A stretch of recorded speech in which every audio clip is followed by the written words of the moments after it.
So he's coming off 4 touchdowns against a tough San Francisco defense, 30 or more rushing yards in 4 of his last 7, has 300 or more passing yards in 3 of his last 5. Josh Allen cannot be on your bench this week, even though the matchup's tough. Right here. If you're new to our channel here on YouTube, go ahead and hit subscribe, follow us, hit that like button. Let us know what your fantasy football questions are below. We'll get those answered for you, and we hope to get you a W here on Week 14. Starting with the Pittsburgh side of the ball, Johnny, I'm going to start with the tight end position. We know that Eric Ebron's kind of been locked in. Is he locked in here against Buffalo?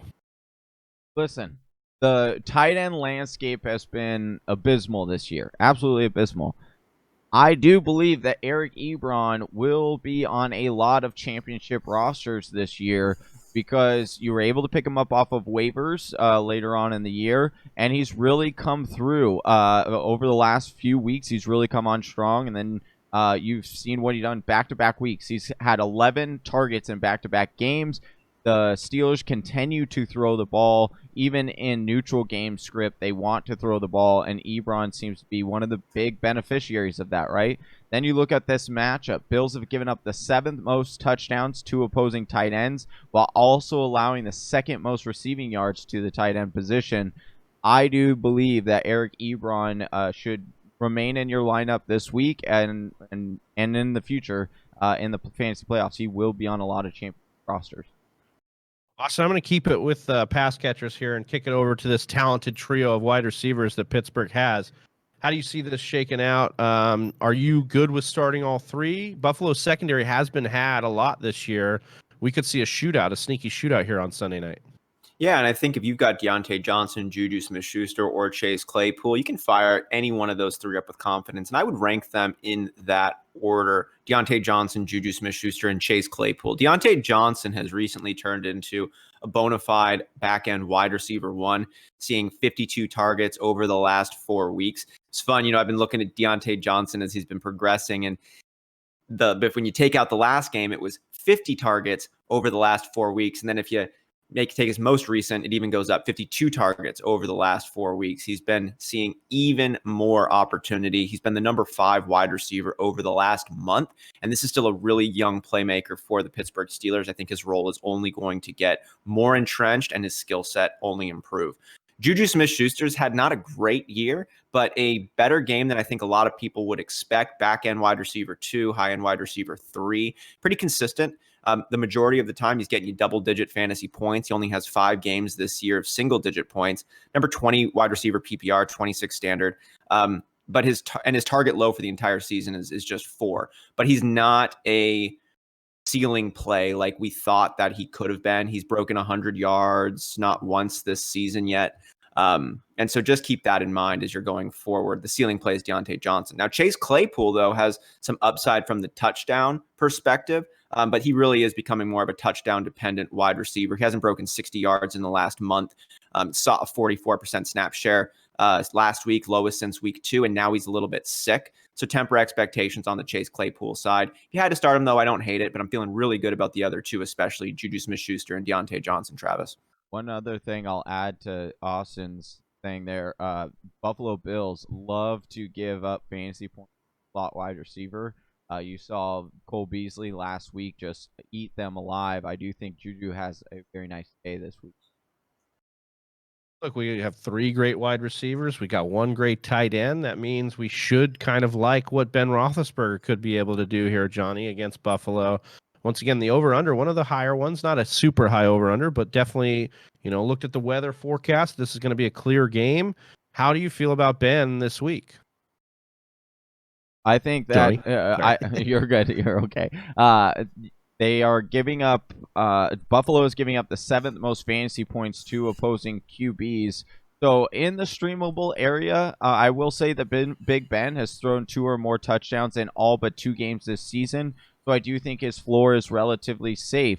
But at the same time, he hasn't thrown for less than 250 yards since week 8. So I think that the floor is extremely safe in this game and in the fantasy playoffs. That's kind of what you're looking for, especially if you're streaming at this point. So I think Big Ben is a great play, especially because the upside. This could become a shootout. Vegas doesn't necessarily think so.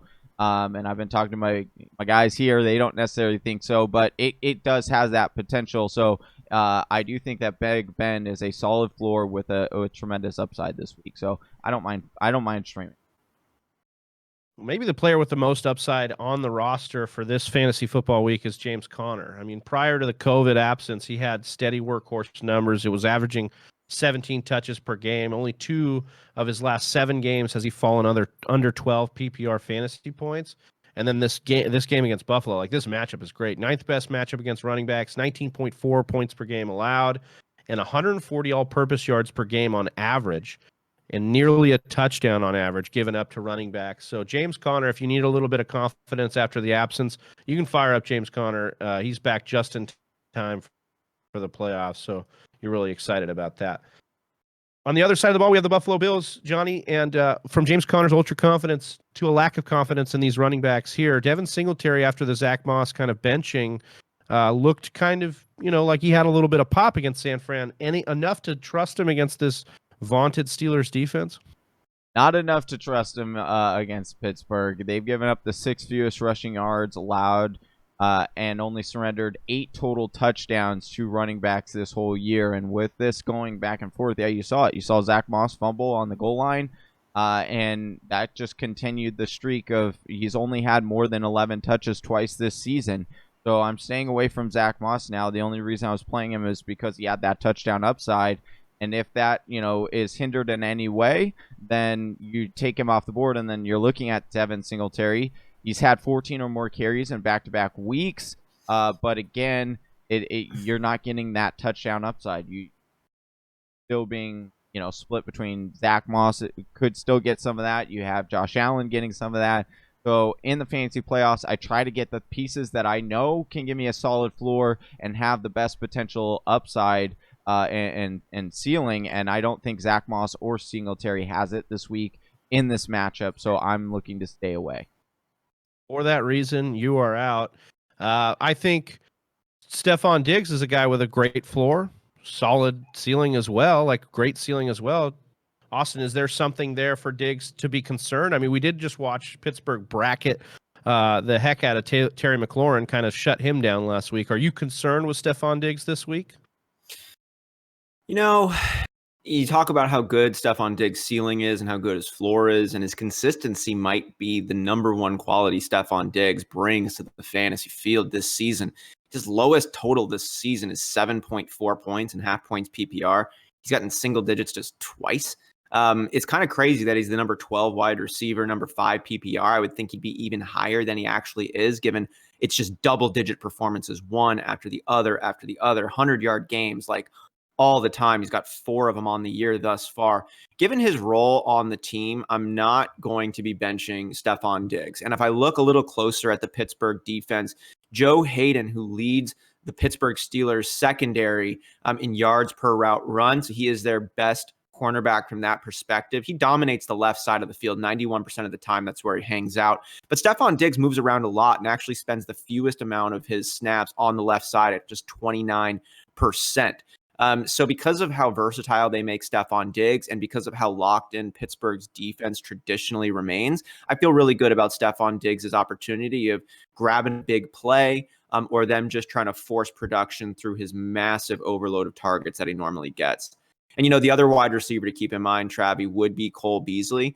And Cole Beasley might have a sneaky upside play to him this week. He's been a really good play in PPR format since John Brown went down. But what gets me excited here is, again, looking at the potential matchup that Pittsburgh's going to be throwing his way. And Mike Hilton spends a lot of his time in the slot, 70% of his time. And that's where Cole Beasley's at 89% of the time on offense. Mike Hilton is the Pittsburgh Steelers' worst cornerback. He's letting up 1.69 yards per route run.